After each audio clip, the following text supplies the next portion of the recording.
What's up, guys, and welcome back to the Little Scale Cars YouTube channel. Today in the review box we have the Tarmac Works Hobby 64 Ferrari F40 GT.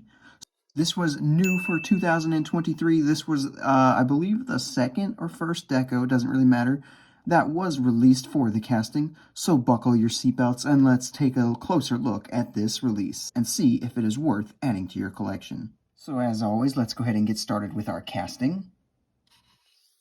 Let's get up close and personal with the proportions of the model itself. And as you can see, things are pretty good. We have a nice size and nice scaling. For the most part, everything is looking pretty good. We will go ahead and pop the real life car up in the top right hand corner so you can see a comparison to the real life thing.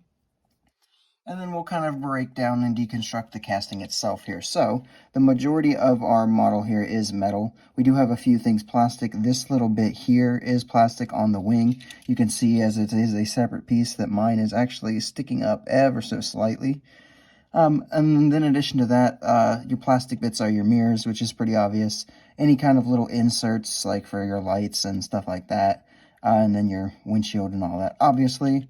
And then on this one, being Hobby 64, your base is actually also plastic. So you're going to get kind of a Kyosho feel to it, less of like, say, a Mini GT where you've got that nice hefty feeling to it. But yeah, overall, that's about all there really is for the casting, because everything else is as you would expect. All your nice casted in details that you would expect are there. Vents back here. Up front, we have the little vents up here. Yeah, everything that you'd really want there to be. Engine nicely visible in the back there. Gas caps got detailed in. Just overall, pretty stellar. So moving into our paint and deco. So the biggest cool thing about this is that it is actually a real life deco that actually raced. So that is good. It is also the first, at least, that Tarmac Works has done in red, and mostly red. And for me, at least, my Ferraris, I like them to be red. So this is obviously why I went with this one for my initial pickup of this casting. In my opinion, that also means that this is the best one that's been released. It's been released in like 3 or 4 colors at this point. But obviously this one being my favorite. My few little nitpicks, though, is that this tampo work up front is just not done super well. If I get it in the light, you can kind of see there's some sort of like weird ripples or something on the tampos, and it's really mostly noticeable up front, and then back here on the rear wing you can see the kind of a rippling effect that just kind of makes it look like a lazily applied sticker. But I mean, really only on those 2 big ones is it super noticeable.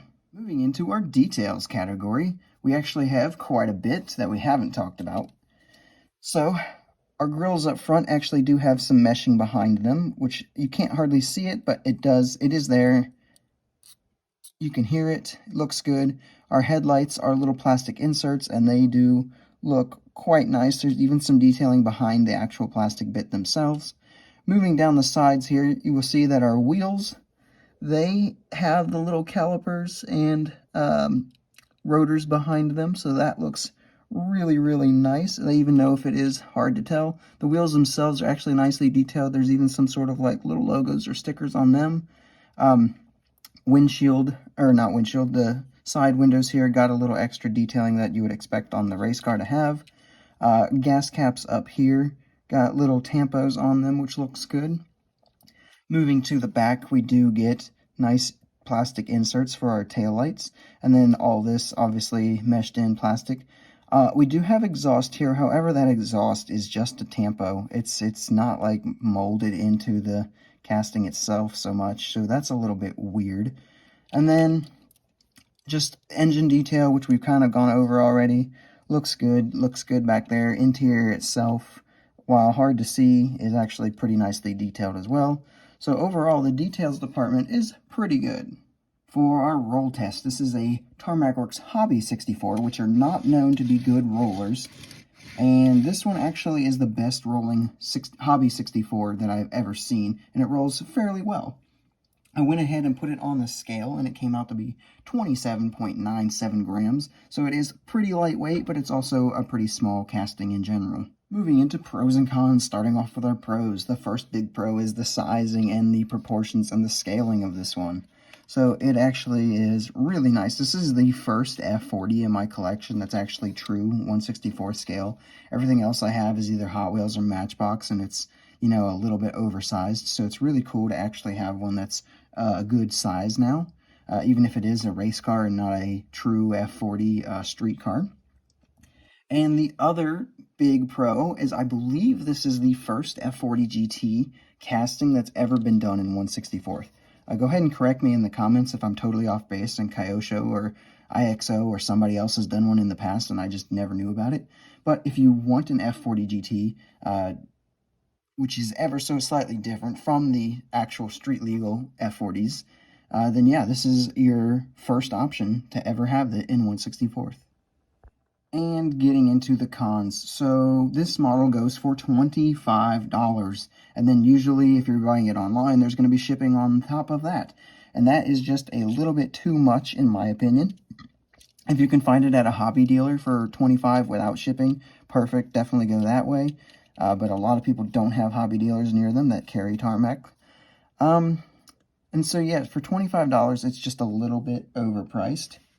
I don't think that the detail level is quite on par with other brands that are $25.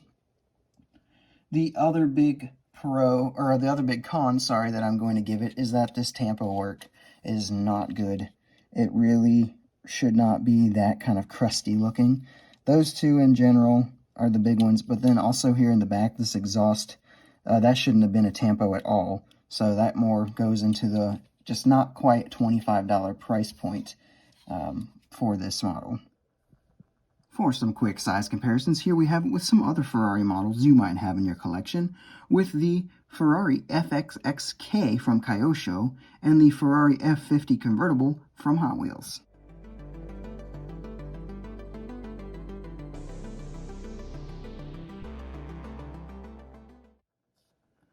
And here we have it with some other old school race cars you might have in your collection, with the Ferrari F12M from Hot Wheels, and the Porsche 911 GT1 98, also from Hot Wheels.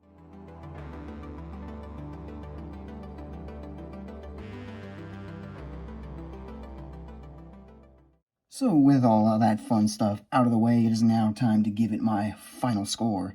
And I'm going to go ahead and give this one a 9.2 out of 10. I really am glad that it came out, and I'm glad that we now have this car in 1/64th scale. And I'm also glad that it rolls. I was pleasantly surprised with its ability to roll. I really don't think it is worth the $25 price point, though. The tampo work just really isn't great. There's parts that should have been detailed in, like either through plastic inserts or worked into the base or something that were just tampoed on instead. But then there are a few other little details that kind of surprised me I wasn't necessarily expecting to see. But overall, the detail level, while still very nice, is just not quite what I would expect out of a $25 model. You know, something like an LCD model is going to have significantly better detailing at that same price point.